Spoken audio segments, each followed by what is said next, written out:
Candace Owens has dropped some receipts on her show yesterday of some screenshots of a group chat with Charlie Kirk. So here's a little bit of a backstory. People have been following this story. Candace has been getting millions and millions of views.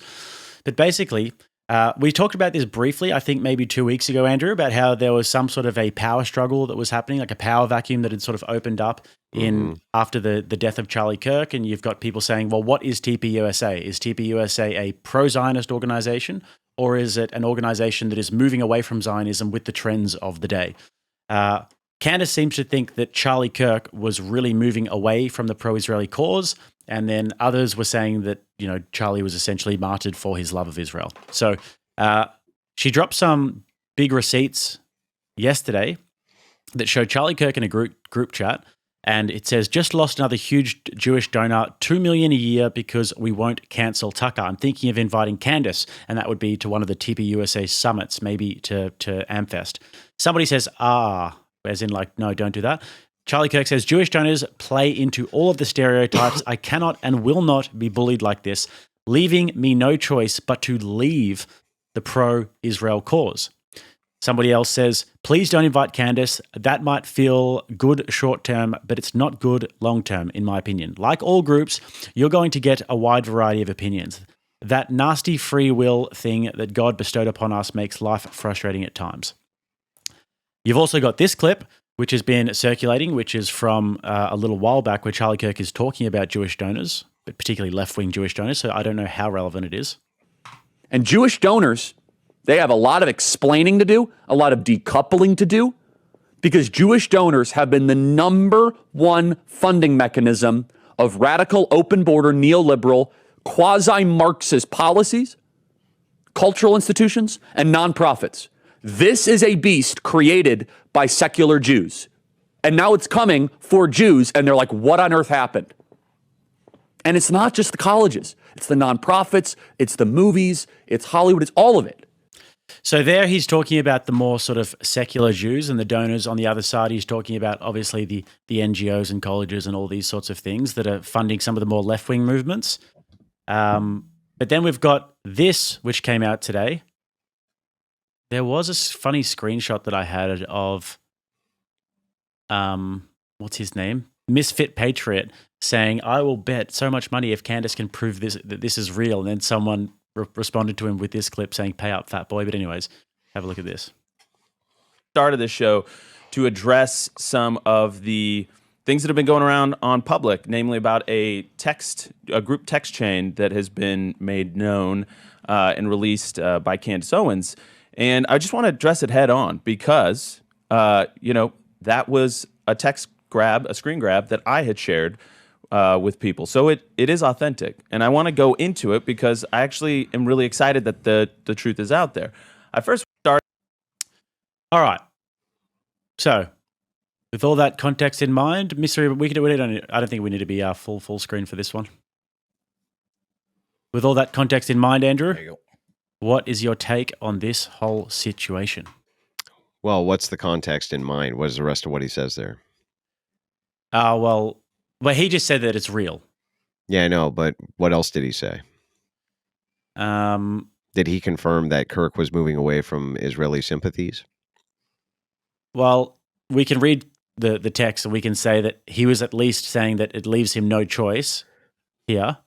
Mm-hmm. Leaves him no choice but to leave the pro-Israel cause. Mm-hmm. It's not saying I'm thinking about moving away from it. He's saying it leaves me no choice but to leave the pro-Israel cause. Yeah, 2 days before. I'm not going to speak ill of the dead, especially not Charlie Kirk. He's a man I've defended nonstop since he was assassinated by left-wing terrorists, okay? But I'm going to be very blunt here and tell you, to me, the messages thus far look very much like we don't have good context for them in the rest of this group chat.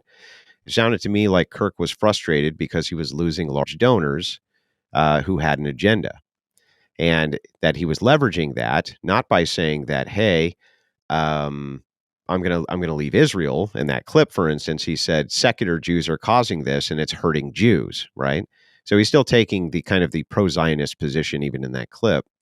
When it comes to the messages, we don't know what the overarching context to him is, but it could just be a shrewd negotiation. So the idea here is, hey, if you want TPUSA to continue its pro-Israel advocacy, you need to make sure that these donors aren't jerking us around when we try to get them together in order to advocate for this, because it hurts our organization.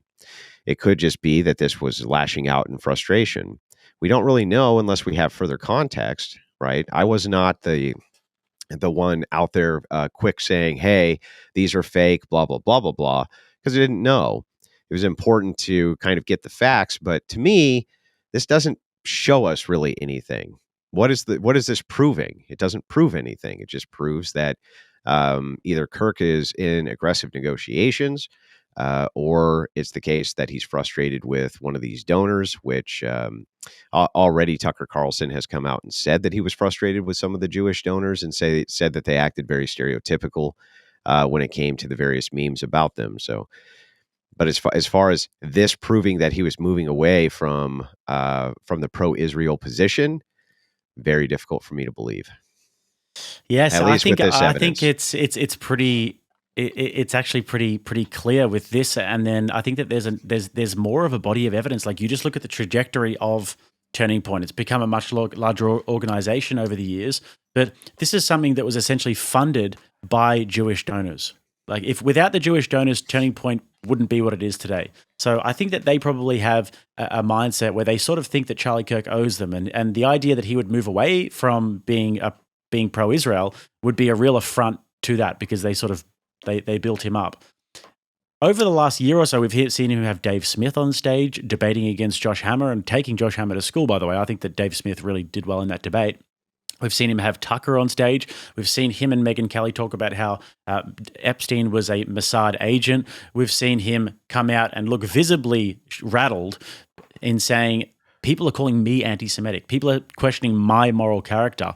And all of these things, I think if you put them together, say that compared to where he was a few years ago, Charlie Kirk was moving away from the staunchly pro-Israel message, and some of that was maybe he had moved because away of donor from the fatigue. he moved away from the staunchly pro-gay message as well.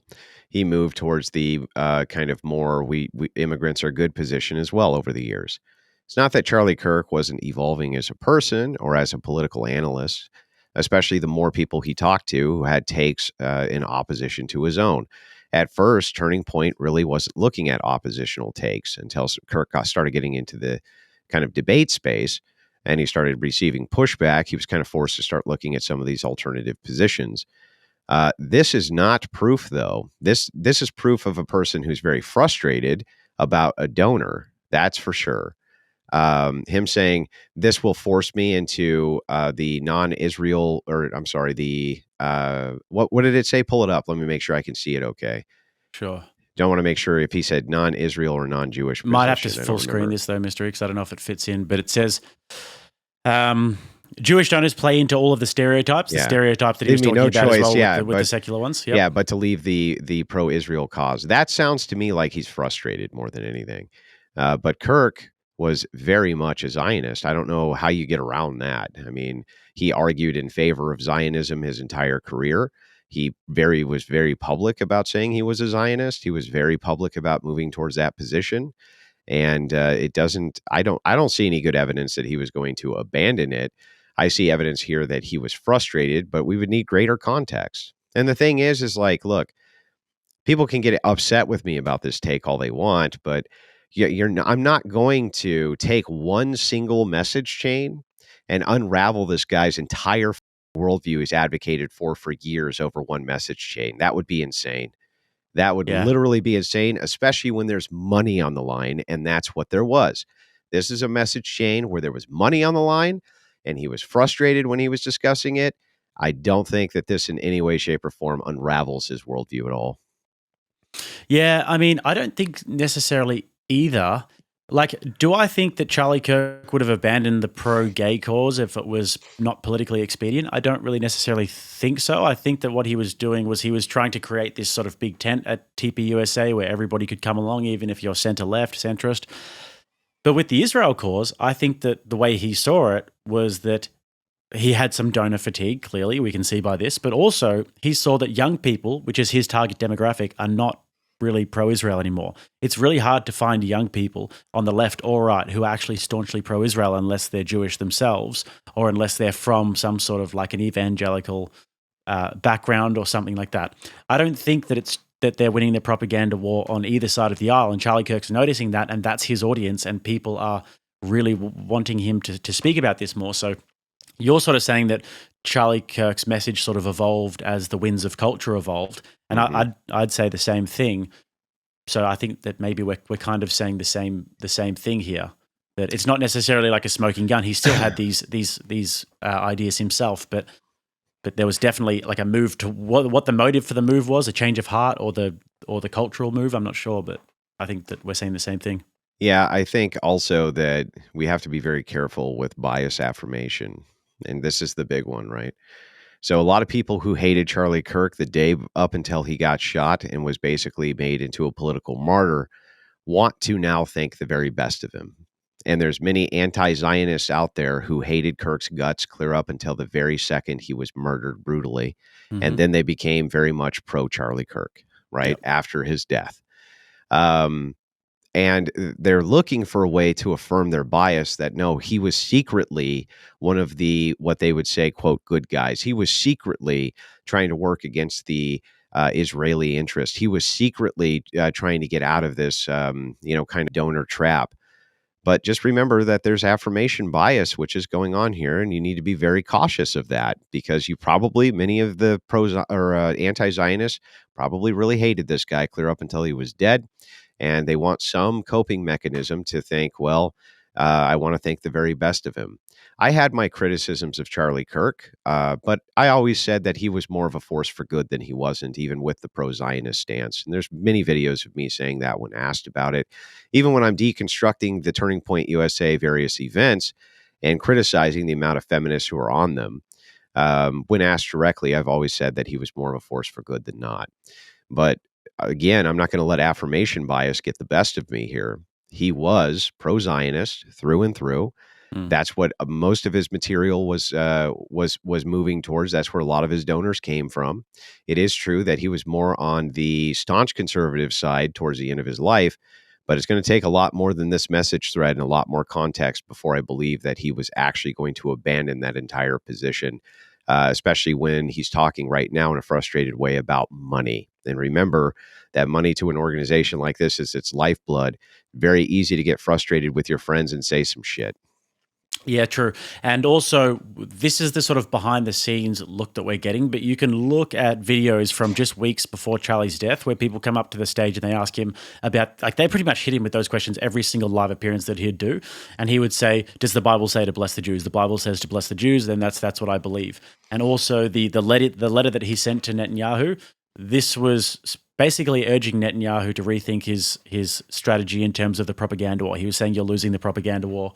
I want to help you. I've been a staunch supporter of Israel. So there's lots of evidence to the contrary as well that he was maintaining his pro-Israel ties. But I think there's far and away more overwhelming evidence for that than there is against it. So all of this is a tie-in for this idea. I'm not going to say conspiracy. We'll call it a theory, right? Conspiracy is overplayed, though there's no way to say that this would not be conspiratorial, right? So it is. Yeah, it is indeed two or more people who are conspiring. But the Owens theory seems to be leaning towards something like TPUSA, perhaps with the assistance of Mossad, assassinated Charlie Kirk, and the official story is all bogus. That seems to be the theory that she's moving towards. Now, let me just put this out there, right? I just want to put this out there. If it's the case that Mossad is so powerful and TPUSA is so powerful that they can, in broad daylight, in front of thousands of people, murder this guy in cold blood and blame it on an assassin on the roof across the way, and nobody's the wiser, then why the aren't they killing Candace Owens? Then why is it that she doesn't get in her car and the brake lines are cut and she crashes into a wall if it's the case that she's really onto something here, right? The idea that TPUSA itself killed Charlie Kirk is insane. And the idea that Israeli intelligence who really needed this guy in the propaganda war. He was their big ace in the hole. TPUSA was their pathway in the future for propaganda, and Netanyahu knew it. He just explained all about how the new propaganda wars online between TikTok and X. Charlie Kirk was a huge, huge influence in the pro-Israeli side. They would have no incentive to kill this guy. So the thing is like, look, you're going to have to, at some point, you're going to have to temper this with a little bit of reason. It's highly, highly unlikely that Charlie Kirk was murdered in front of thousands of people on film from every direction. And it was actually from a shooter who was right next to him and nobody was the wiser. That's just crazy. And it's not usually how events like that work. And there were so many people who were so close to the event, so close to Charlie when this happened, they wouldn't have much of in the way of incentive to lie. And so the thing is most people say that they heard the shot from right about the area that the shot came from. Most people were saying that it bounced off his body armor early on. I laughed at him. I said, that's absurd. I can clearly see by the video that there was absolutely no ricochet, and that this is likely soft point ammunition used from a hunting rifle. Turned out I was completely correct. There was no ricochet off of any body armor. And you can tell that by the way he impacted and slouched rather than being forced back from the chest hit. And so it's like, look, people get this shit wrong way more than they get it right. And there's no reason for you to rush to judgment on this over these select messages. Let's see what else she has. Maybe she really can prove that Kirk was going to leave the Zionist position. I'm just saying that this message thread does not prove that. Yeah. Well, I mean, look, I completely agree that I think that it would be way too soon to jump to any of those sorts of conclusions. And like I went through all of the theories yesterday on my live stream and we were ranking them, just having a bit of fun with it, ranking it with my audience from like, this is true to it's possible to unlikely to horse shit. A lot of them were going in the horse shit sort of thing. And like most of them are going to be horse shit. Something's going to be true eventually, but we have no idea what it is yet. Oh, now I get it. You're backed by Zionists. Gee, has that shaming tactic ever worked once in your life? For one thing, I don't have any donors at all, and I refuse to take any donors, but I definitely wouldn't take any Zionist donors. And I've always been very much anti-Zionist and have debated it many, many, many times from the Christian ethical perspective that we have no moral duty to support Zionism whatsoever. We don't. So you don't know what you're talking about, and you're so all those things are true at the exact same time. I'd take them, and I'm not even that expensive. So if they're out there, true. Anyways, yeah. So I think that we pretty much are on the same page about this. But maybe I've got a lot of questions about the FBI narrative about this whole Tyler Robertson kid and him acting alone. I think that there's a lot of questions there. I'm also really dubious about the fact that TPUSA and Erica Kirk and these guys are not a little bit more forthcoming in demanding, like I don't know, in demanding there's more questions being asked of this, or maybe they know something that we don't. Maybe they're more sure of the narrative than we are. But I think there's a lot of questions to be answered. It's all a little bit suspect, but to say that this person or that person had Charlie Kirk killed, it's definitely too early to say anything about that. But we will see. I think that the trial will be very interesting if it goes there. Well, you know, the thing is you don't know what's going on behind the scenes between law enforcement and the Kirk family. Yeah. You don't really know. So the public persona that Erica Kirk now has in the magnifying glass, which is on her, she has to be very cautious about anything that she says publicly, which could even potentially compromise the very investigation that she wants to play out for her husband. We just don't know. And there's a lot of people who are very quick to say she's not acting the right way, as though there's a guidebook for how you're supposed to act. How the hell would you act if it was the case that, you know, you're very, very kind of politically connected and face of an entire movement was brutally murdered in front of thousands of people? How would you act? You have no idea. So you should probably just shut up and not jump to conclusions before we have all the facts. You people end up with egg on your face all the time when you do that, all the time. Yeah, I do think that there's also kind of an explanation for that. Like when I've seen people die around me, or people that I know or loosely know, sometimes there is that part when the person dies, when everybody sort of rallies together, and it's almost like everybody's running on adrenaline and they can keep they can keep it reasonably positive because everybody's together and they're remembering the person, and there's this sort of adrenaline that keeps them up. Sometimes it goes the completely other way where everybody's just so devastated and the widow or whatever can barely stand. But sometimes that actually doesn't happen, and that it might appear as though they're not grieving enough. Is that there's agents of chaos. In this case, Candace Owens, who also conspired the ridiculous and cockamamie theory that Macron's wife is a male. It's the most asinine thing I've ever heard in my life. She concocted that theory as well. These are literally acting as agents of chaos in this. And it's like there's so much of what could be easily ascertained truth now being muddied behind clouds of misinformation and nonsense. And it's like, you just don't have to rush to conclusions yet. It's not necessary. You don't need to be the first with the base take, because ultimately you're just going to get egg on your face. Just shut the up and let the process play out a little bit. And, if Candace wants to release more of this stuff so that we can see it in context, I'll take another look at it. But unfortunately for all of the Israel done it and so did TPUSA people, this ain't it. This message thread does not demonstrate that at all.